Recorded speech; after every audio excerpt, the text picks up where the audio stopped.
Hello, students. In the first part, we have studied the first four stanza of the poem, The Legend of Northland, written by Folkley.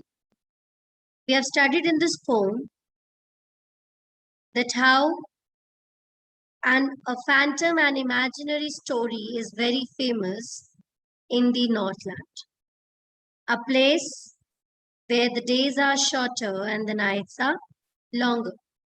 In stanza 2, we have studied about the vehicle sledge, which is pulled by the reindeers who can easily walk on the snow. The children are overdressed with furry clothes, and thus they look like beer cups. In stanza 3, we have actually started with a story, and according to the poet, the story is not true, but it actually teaches us the lesson of life. In stanza 4, we studied that's how the story proceeds. Once there was a good Saint Peter, an angel of God, whose work was to preach, whose work was to roam around the world and preach the people. He was a man who never got angry on anyone. Now let's see what happens. Stanza 5. He came to the door of a cottage in traveling round the earth, where a little woman was making cakes and baking them on the hearth.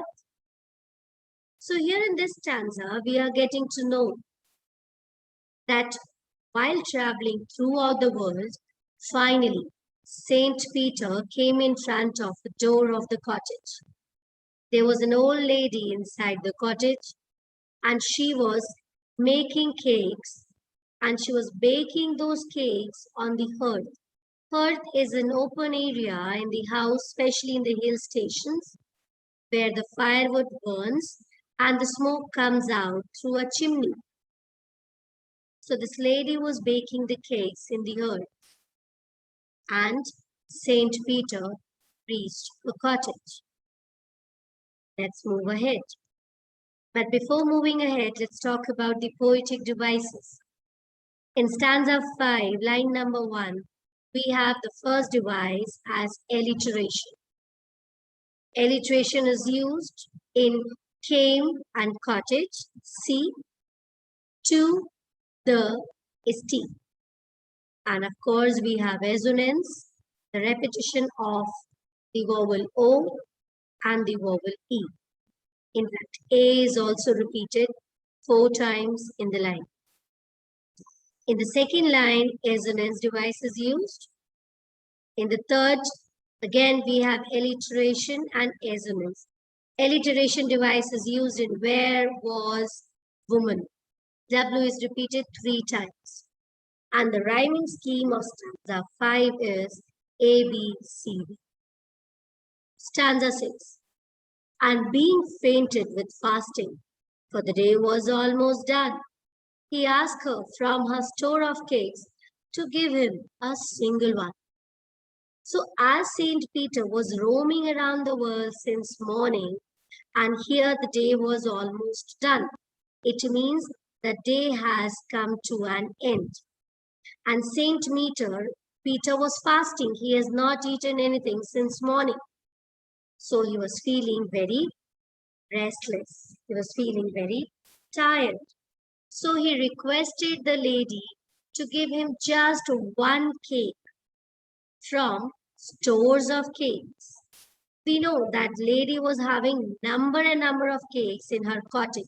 So Saint Peter requested her to give him only one cake so that he can eat it and he can satisfy his hunger. In the first line, we have alliteration and assonance device.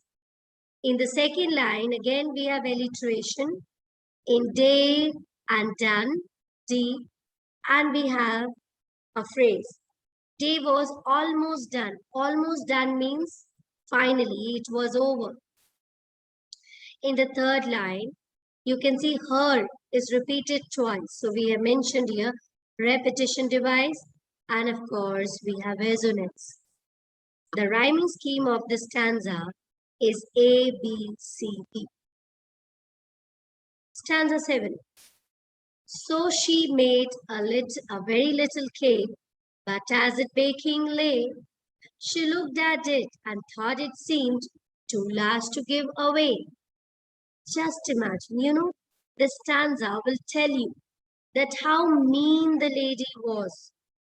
She was not at all a big-hearted lady to give away something to even a saint. Like if we talk about normal people, it's okay. But she was not even ready to give her cakes to the saints. So when the saint asked her for one cake, she started making a new cake. Why? Because she wanted to make a smaller one. But when she started baking the cake, she felt that cake was also big. So she decided not to give away that cake also. She thought that this cake is also too large to give away. Okay, the rhyming scheme is ABCD. In the first line, we have alliteration and assonance device. In the second line, again, we have assonance device. In the third line, apart from assonance device, we have transfer epithet. Transfer epithet means that a line is continued to the second line. Here, the line is not finished here, but it is continued to the fourth line. So we have used transfer epithet. Let's move to the 8th stanza. Therefore, she needed another, and still a smaller one. But it looked when she turned it over as large as the first has done. So here, when she felt that the previous cake was too big to be given away, she decided to make another cake. And this time she started kneading the flour. And she made a more smaller cake than the previous one. But when she looked at it, again she found that it was as large as the first one. This cake was also equally large as the first one. Okay. So here in the first line, we have assonance device. Second line, we have alliteration and assonance. In the third one, we have repetition. Yes, you are right. It is repeated twice. And in the last line, as is repeated twice. So we have mentioned repetition device. Alliteration device is here because we have AA. Then we have simile. Asla, she's comparing the size of the cake with the previous one by using the word as. So simile device is here.